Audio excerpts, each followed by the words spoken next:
Today on Crossroads, our senior pastor Brian takes one of the most fascinating and confusing stories in the entire Bible and explains why Jesus wants us to be shrewd and resourceful. Hey, welcome to Crossroads. My name is Hannah. And I'm Kyle. Today, our senior pastor, Brian Tellum, is gonna teach us about one of the more confusing parables in the book of Luke. Which is good, because I'm kind of confused right now how I got something taller than you. I can't don't say know. I hate it, I don't know why it happened. You know what is also might be confusing to some of our people watching right now? What? Is a spiritual discipline we call giving. Did you like how I weaved that in? That was nice, Yeah, yeah. it was nice. Yeah, it was really if good. you're interested about giving or you just want to learn more, you can go to crossroads.net/give for more information. With that, let's see what Brian has to say.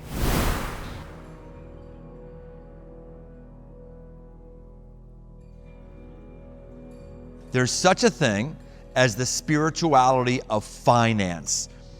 Hey, my name is Brian. Welcome to Crossroads. We're looking at a passage today in the book of Luke, chapter 16, verse 8. I'm going to share with you the nugget, the controversial part of the passage we're going to look at today. Here's what it says. The master commended the dishonest manager for his shrewdness. For the sons of this world are more shrewd in dealing with their own generation than the sons of light.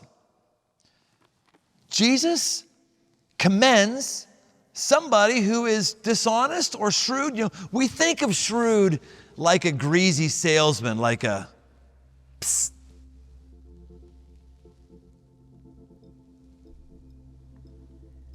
Got some goods for you. Just keep it to yourself. I'll give you kind of a deal. We think of greasy salesmen when we think of many of us when we think about money and finance. It just sounds so dirty to some of us because we don't actually know how money works. Jesus teaches today how money actually works. I went through the book of Luke getting ready for our talk today, and I just highlighted all of the places in the book of Luke where Jesus talks about money or possessions or assets or resources. And when he talks about something like a cattle or something like that, a cow, that's a resource. That's how they viewed it way back when. 22 times just in the book of Luke, Jesus talks about money and resources or uses them as the foundation for the teaching that he's going to give. Now, as we talk about this story, the parable is something that Jesus made up to give us a spiritual truth. Many of us are very confused by this, and scholars can't even agree on what the name of the passage should be. In the Bible, based on what Bible you have, they have little title markers over top of certain sections. Some Bibles, these are editors later on, just put up there something like the unjust steward. Some say the dishonest manager. Some say the shrewd manager. All depends on what translation you use. But Jesus starts this message with a firing. There's a rich man who's unhappy with his manager. Rich man and manager. Let's go ahead and read it and see what Jesus has to say to us about the spirituality of finance. Verse 1. He also said to the disciples, there was a rich man who had a manager, and the charges were brought to him that this man was wasting his possessions. And he called him and said to him, what is this I hear about you? Turn in the account of your management, for you can no longer be manager. He is wasting the rich man's finances. See, he's got a job of managing this money, taking care of this money, keeping accounts of this money, but whose money is it? It's not his money, it's the rich man's money, and apparently he's not doing a very good job at it. It's kind of being wasted or frittered away. The manager is labeled dishonest, not because of what he's going to do later, but because of what he's already done here. He hasn't been managing these things right. He hasn't been making a proper account of all of these things. He believes, the rich man does, that this guy has been wasting his possessions, the rich man, not the guy's possessions who's managing, but the rich man's possessions. Or he had resources that he was managing, and there wasn't an increase in the ledger because it wasn't growing the way the rich man expected his manager to grow it. If you have any investments or you've got any retirement accounts and somebody is managing your money, you may not be the rich man, but it is your money. You expect those things to grow. And if they're not growing, even over a long period of time, you're eventually going to say, I need to find somebody who's going to make this grow. That's what's happening in this situation. This guy who's managing this finds out that he's about to be let go. And let's see what his response is in verse 3. And the manager said to himself, what shall I do, since my master is taking the management away from me? I'm not strong enough to dig, and I'm ashamed to beg. The manager knows he's about to be unemployed, and he understandably starts freaking out. He's a weak little weenie boy with small muscles and a weak back. He realizes, I can't do manual labor. I'm perfectly suited to sit behind a desk and write numbers down, but I can't actually do anything with my body. But he has one thing going for him. He's got a strong mind. No strong body, a strong mind. This manager may not have been able to figure out how to grow the accounts of his rich owner, but he is no dummy. Was there just a bad market condition?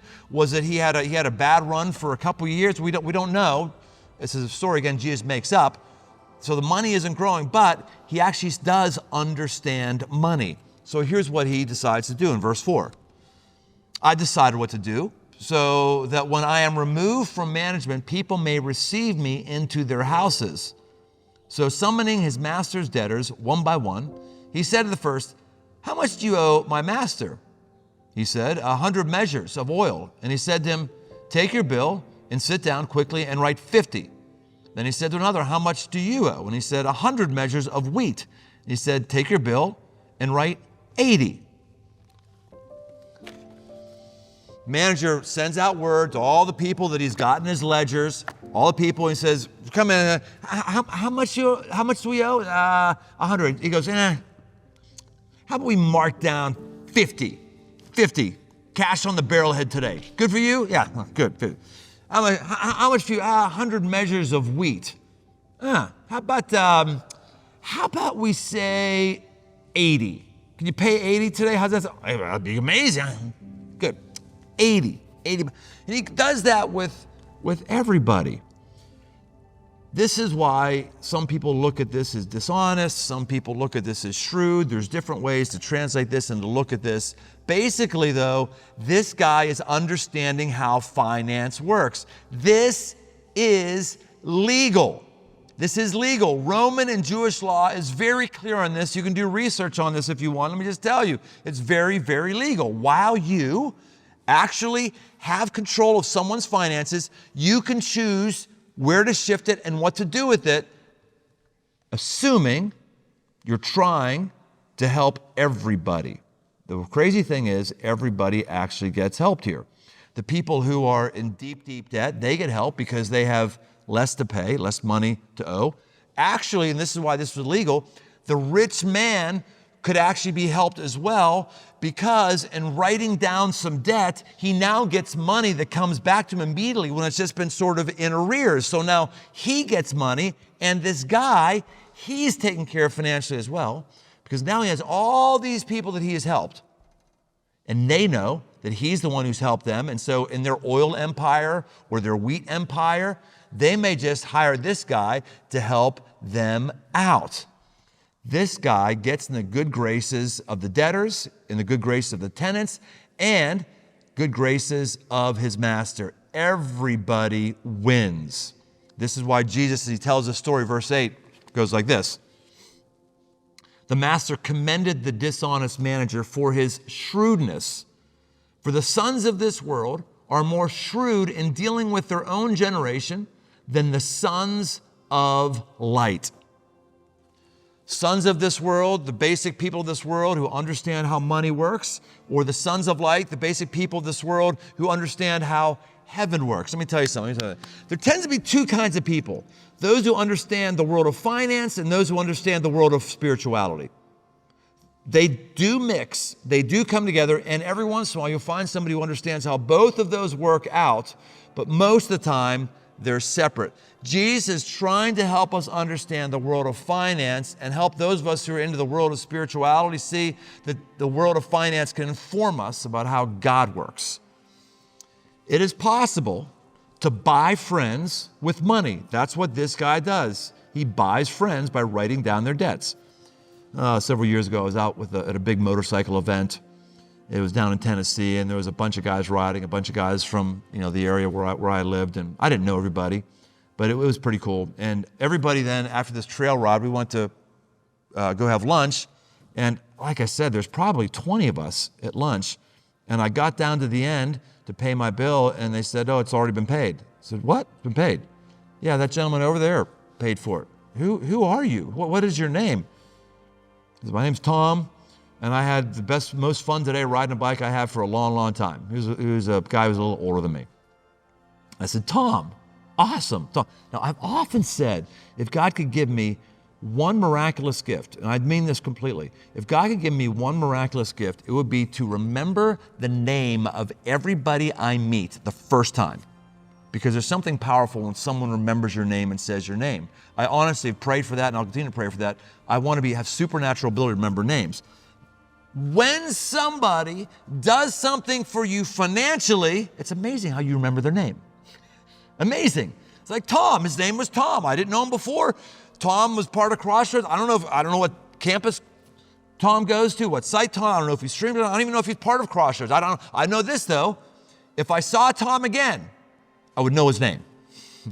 Because what Tom did is he bought a friend by paying for my lunch. That's what Jesus is talking about. This guy understands that money can be buying favor and earning us friendship. And so remember that. Bono, the great singer for U2, years and years ago, he was in a personal friendship with George W. Bush. And George W. Bush had gotten behind legislation to give Africa billions and billions of dollars in AIDS relief. And Bono, with all of his progressive left-leaning friends and his kind of artist community, they were cracking on him. Like, who do you think? You can't be friends with George W. Bush. You're out seen smiling with him and laughing with him, going places. You can't do that. And Bono said this. He said, "I can be bought, but I'm not cheap." He said, "I was bought. I might not agree with everything that President Bush believed, but when he put billions of dollars into helping suffering people who had AIDS, he bought my friendship." This is what Jesus is talking about. You can buy friendship. You can. In fact, you can buy a lot of things. And people who are here in the world and understand the world of business and finance, everyone's going like, of course you can. I know that. That's why I have expense accounts. Of course, that's why I take people out to lunches. Of course, that's why we have golf outings for certain clients we're trying to woo. Of course. People don't understand that. They really get freaked out about this because you don't understand money. Jesus understands how money works. And it's worked the same way since Jesus' time to now. You can use your money to positively influence things. And this shrewd man used his authority over all of these things to positively influence things that included blessing himself. Here's what Jesus says in Luke chapter 16, verse 9. "I tell you, make friends for yourselves by means of unrighteous wealth, so that when it fails, they may receive you into the eternal dwellings." When Jesus calls this unrighteous wealth, he's not saying you're unrighteous if you have wealth. He's saying wealth in and of itself isn't a sign of God. Money in and of itself, like Jesus doesn't die for money. Jesus dies for people. Jesus doesn't love money. Jesus loves people. Money is it's like oxygen. Jesus didn't die for oxygen either, but you got to have it. Money's like oxygen. Money's like the environment that we live in. It's not righteous in that it's not at the center of God's will, but it's a necessary thing. And Jesus says, people in this world understand unrighteous wealth, but you and I have got to be able to understand it and translate it to the spiritual realm. this is where the twist comes. Jesus is talking not about increasing our physical holdings. He's talking about increasing our eternal dwellings. He's talking about buying the friendship of God. He's talking about buying the attention of God. That is crazy. See, we all go, oh, this is, well, yeah, of course. The business people are like, oh, of course, yeah, you got to have the right assets, you got to leverage them, yeah, you got to have expense accounts. It could bring, of course, the business. But the spiritual people get really, really uncomfortable over here with the business aspect of money. Like they think this is dirty. It's not. Jesus uses it. Then you got the spiritual people over here who understand spirituality, they understand prayer, they're all heaven fed. And the business people over here are like, you people, what are you doing? What are you talking about? Just talking about these ethereal things. But they're perhaps right in what they're saying and what they're doing. Jesus is encouraging us to bring these two worlds together. The shrewdness of business and the idealism of the heavens, and to bring them together. Jesus is telling us this story not just to help us get ahead financially, but to get ahead spiritually. And this tells us who God is and who we are. God is the rich man. He's the rich man, and all the possessions are his, and we are the managers of whatever God has entrusted us to manage.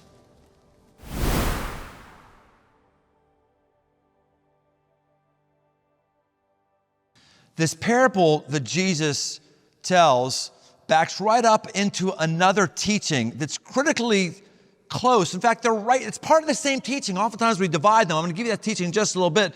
But we can't divide them, because what Jesus is trying to do here is he's trying to get our attention, and he's trying to tell us we get God's attention based on how we use our money. If we use it in godly ways, we get God's attention, and we end up being ourselves an actual shrewd money manager. This is not about figuring out a way to get the thing that I want to get. We're not talking about being a penny pincher because you like being cheap. We're not talking about getting your kids to private Christian schools because that's what you want. We're talking about God's resources that I'm managing. What can I do with them that makes my rich God thankful and happy and is a wise move? Are we using and consuming everything for here right now? Or are we storing things away for a big move much, much later on? Whether this guy is moral or not really isn't the point of the story. Whether he should have done what he did or not isn't really the point of the story. The point of the story is Jesus saying, this is the kind of attitude that my followers need to have, a shrewd attitude of understanding how money and how spirituality works together. Again, Jesus is not impressed when someone understands the ways of money and they have a lot of money. He's not impressed when someone has the ways of spirituality and they're a spiritual guru. He's impressed, and he's trying to get us to mix those two and to be incredibly wise people. 3 ideas here. Number 1, shrewd people are always looking for opportunity. They're scanning the horizon, trying to find out where there's opportunity. That's a shrewd manager. This manager knows he's going to be fired, and he's trying to figure out how to rectify it. He could have sulked about it. He could have been depressed. Instead, he goes into action. I've been looking for opportunity for decades now, actually decades. I had in college a 1978 CJ7 with a V8 and full-time 4-wheel drive. I had it for about a year and a half, 2 years, something like that, and then I had to sell it because I couldn't afford it on a college student stipend. I couldn't afford it. I kept running out of gas. I got like 8 miles the gallon. Literally every week, I'd have to walk to class at least one day a week because it would run out on the way to class. Sold it and went the opposite direction, got a Volkswagen diesel Rabbit. Crazy, crazy, crazy. When I sold that Jeep, and I saw the guy drive off with it, I said to myself, someday I'm going to own that Jeep again, and I'm not going to be stressed out about the gas. I've been looking for opportunity to have a 1978 Jeep for a long, long, long time. Just a few weeks ago, a friend of mine who's on the west side of Cincinnati. If you're in Cincinnati, which is where I live, you know there's this thing on the west side and the east side. The one's the more working class, it seems. The other is the more kind of white collar. But people in the financial industry would say East side, which is supposed to be the professional side, the white-collar side of town, the east side has the big houses, the west side has the big accounts.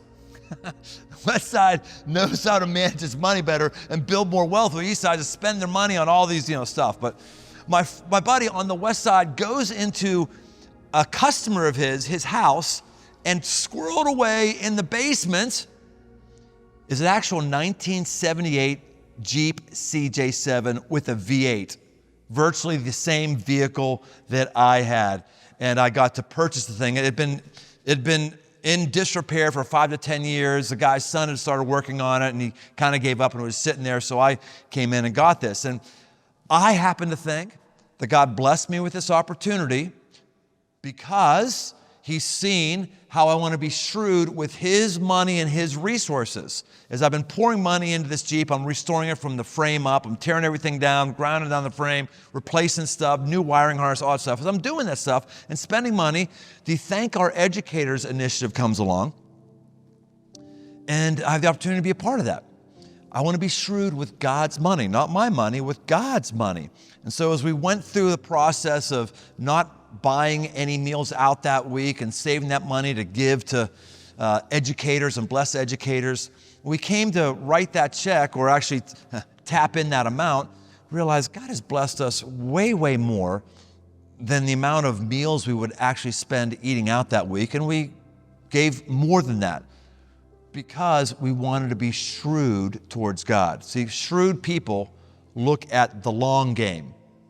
We look at the way, way out long arc. When I manage my money, which is actually God's money, I manage it looking at the long arc of saying, how will God reward this, recognize this in the long, long haul of the rest of eternity?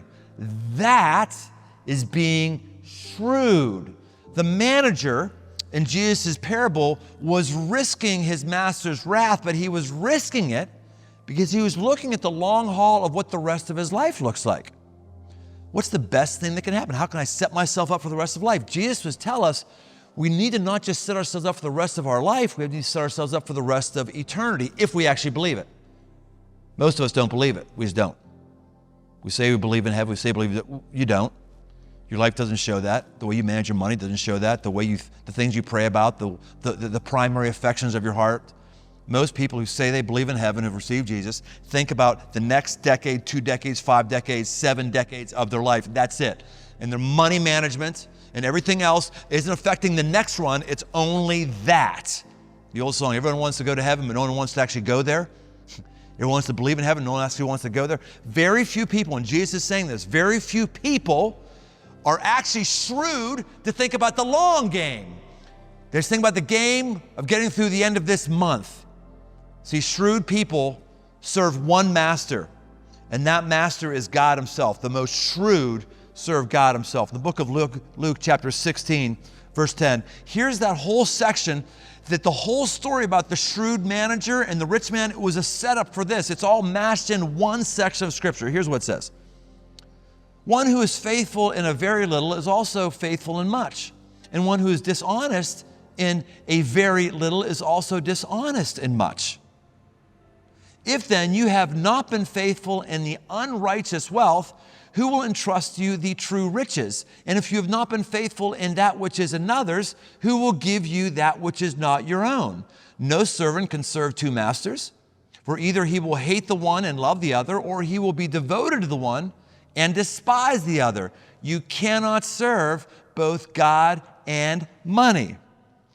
Jesus is trying to get us to be investing in such a way that we get true riches, not a 12% return on our brokerage account or an increase in our home's value if you happen to be blessed enough to have a home and an increase in value. Jesus wants us to have true riches. That's what he says, true riches. If we can't figure out how money works in the physical realm, how do we figure out how money works in the spiritual realm? That's what he's talking about here. This guy has the riches of a more secure financial future because he's bought the favor of other people. But Jesus wants us to understand true riches. What's true riches?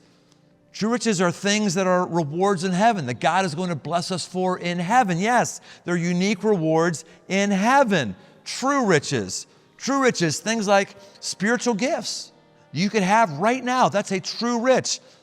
Maybe something like the gift of tongues, the gift of prophecy.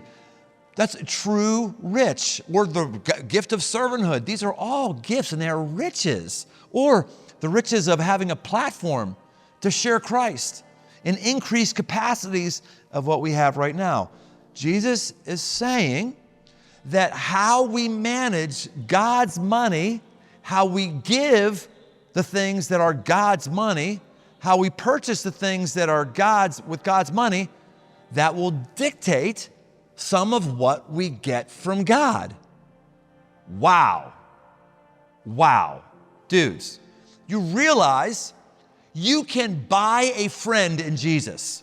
You can't buy forgiveness because he forgives you. He goes to the cross to forgive you. You can't do that. You can't buy his love.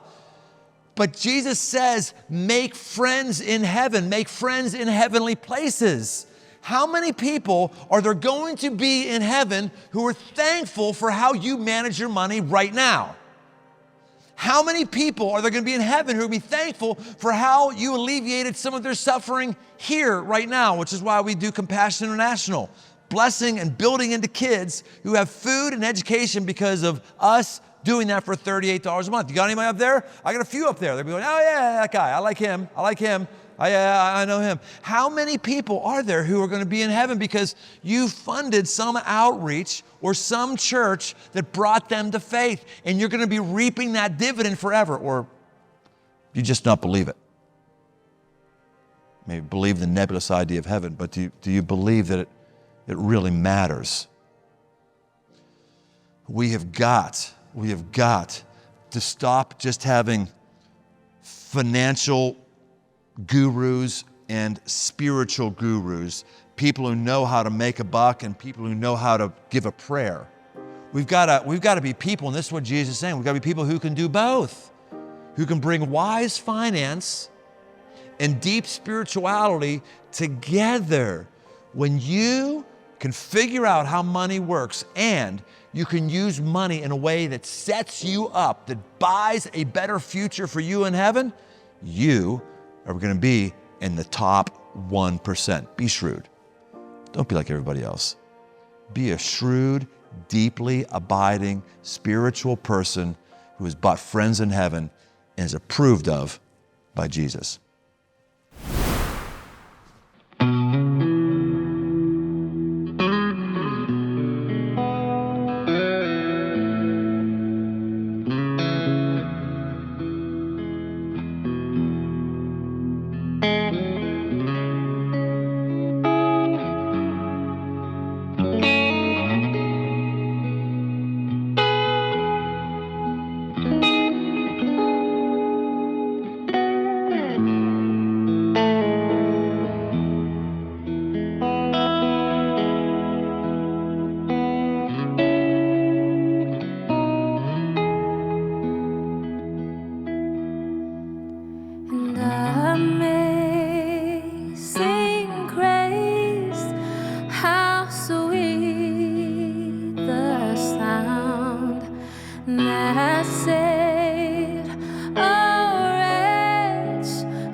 Hey, we hope you enjoyed the message today and that it's a little less confusing. Definitely less confusing. I thought Brian did a great job. Yes. I'm still confused, but I'm taller than you. I don't know. Still okay with it? I have no idea. I don't know.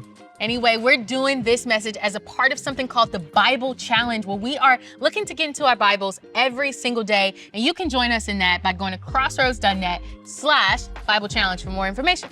Awesome. That's it. We'll see you next time on Crossroads. There's a blessing God has in store for you that you will not get until you pray. Yeah, I know the pastor guy is going to talk about prayer. Let me tell you why. Because I want more stuff for you. I really do.